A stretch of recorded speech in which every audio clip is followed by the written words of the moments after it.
Haste. Hey, what's up guys? It's Haste here. Since the anniversary update, the new moon stage has changed to be different than what it used to be. Mainly, the fact that you can't reach Mithrix anymore without charging the pillars to spawn a jump pad for you. Or can you? That's right, today we're going to see which survivors can go to the top of Mithrix layer without having to take the jump pad. And before you guys say it, yes, I won't be using any items, because all survivors can reach the top with a nice combination of items, but the real challenge is to see which one can get to the top without any of them. So, first on our list is the trusty old Commando. He does come equipped with a single movement ability, either the tactical dive or tactical slide. For this challenge, we're going to take the tactical slide because it does allow us to use it in the air and almost acts as if it's an extra jump. So, the trick is that on the pillar, there's some grooves that I'm basically going to try and billy goat my way up on. But sadly, the grooves aren't all around the pillar, and basically, it's impossible for the Commando to get to the top. So, even with the tactical slide, he just can't reach a height that's needed to get to the top. Next up, we have the Huntress. The Huntress has two utility skills, her blink or phase blink. I chose to take the regular blink because it allows me to teleport in any direction, which means that I can go up instead of just going straight. Adding to the blink, I'm going to use the Huntress's special skill, the Ballista, to get extra height because it lets her leap in the air and cast, and it hovers there for about a good 1 to 2 seconds before falling. So, combining these two skills, it'll let me get it to a higher point than the Commando could, but sadly, the cooldowns are still too high to cast infinitely. And the grooves are just too far to reach for the Huntress, so she ends up just falling to her doom. Next, we have the new Bandit. His utility Smoke Bomb, when used correctly, lets him have a triple jump in a sense, because if you jump, use the Smoke Bomb, it'll pop you up in the air, and then when you attack, it'll pop you up again, sort of like a triple jump in a sense. Anyways, different character, same story. The amount of distance you get just isn't high enough to reach anywhere near the top. Next on the list, we have MUL-T. Not much to say here, with MUL-T's only utility skill being transport mode, which basically grants him movement speed on the ground only. So the best thing we can do here is try and gain enough speed and ram him into the pillar and hope for the best. We got a nice notch to land in, but sadly there's just no way for him to get to the top, and he just ends up falling. Next up, we have the Engineer. The Engineer is one of the only survivors with a utility skill that doesn't boost movement, so we can already assume what's going to happen here. To try and gain some extra height, I tried to lay down some of his turrets to jump on, but sadly there's just no collision with your allied turrets, so you just phase through them. Also, I tried to see if I could get his mines to explode to boost us up further, but that doesn't work either because there's no friendly fire unless you have that artifact on. So sadly, the Engineer can't make it to the top.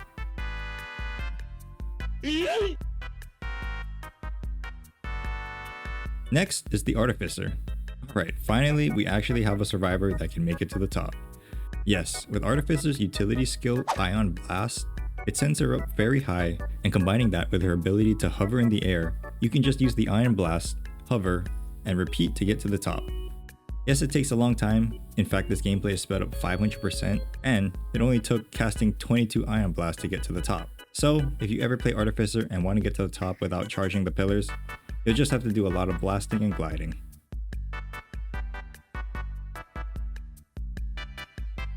Next on the list is the Mercenary. Yes, a character with a lot of movement skills and a built-in double jump. This should be simple for him, right? Well, in theory, he has a lot of skills that boost his movement, especially with his alternate secondary, Rising Thunder, which can almost be used as another jump. But his utility skill really shines when there's enemies because if he hits one, he can cast it an additional 2 times. We don't have any enemies here, so we only get the 1 charge from it. So, using all of these skills in conjunction, we can get to a higher distance on the pillar than any of the other survivors could. In fact, there's a piece of ledge here that makes absolutely no sense, but hey, I'll take it. Eventually, we get to a point where there are no more notches to sit in. Pacing his skills out allows us to almost get close to 100% uptime, but we fall short and the Mercenary just falls too much for the distance he gains. So the Mercenary can't make it to the top. Next up, we have Rex. Rex's utility skill is a sonic boom that pushes you backwards after using it. So to get the most distance, you want to jump and use this skill facing the opposite direction of where you want to go. This is great and all, but it doesn't provide any help in getting us to the top of Mithrix. And I try to see if he can magically sprint up the side of the pillar because he travels underground. Turns out he can't. Now onto Loader, everyone's favorite schmoover. Loader is the best character when it comes to gaining heights with her grappling hook and charge gauntlet.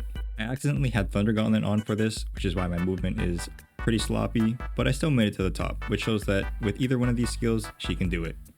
Basically, you just use a combination of Loader's grappling hook and gauntlet to gain speed, flinging you to the top of the pillars under the dome.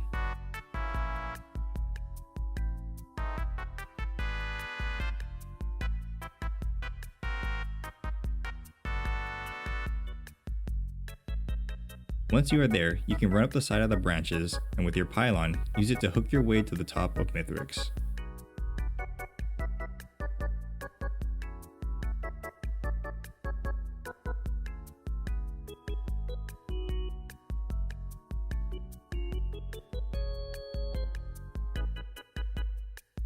Next we got our best dog, Acrid.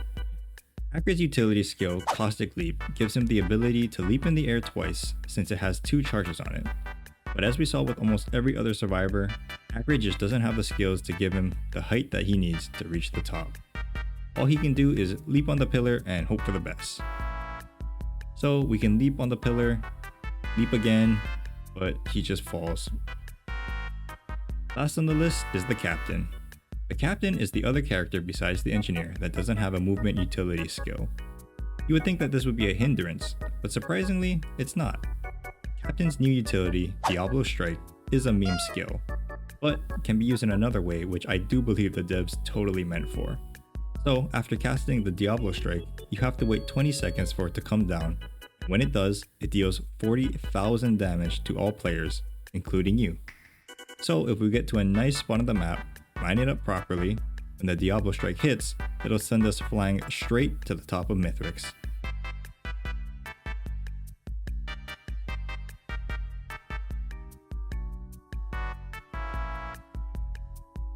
The height is literally perfect to get to the top, which is why I think the devs definitely meant for this to happen. Anyways, to recap, the survivors that can reach the top with no items are the Artificer, Loader, and Captain. If you think you can get to the top with any of the other survivors, give it a shot and let me know how you did. I'd love to see what you guys can think of. But anyways, that's it for me. Remember to subscribe if you like watching these videos and hit that thumbs up button for the YouTube gods. And I'll see you guys in the next one.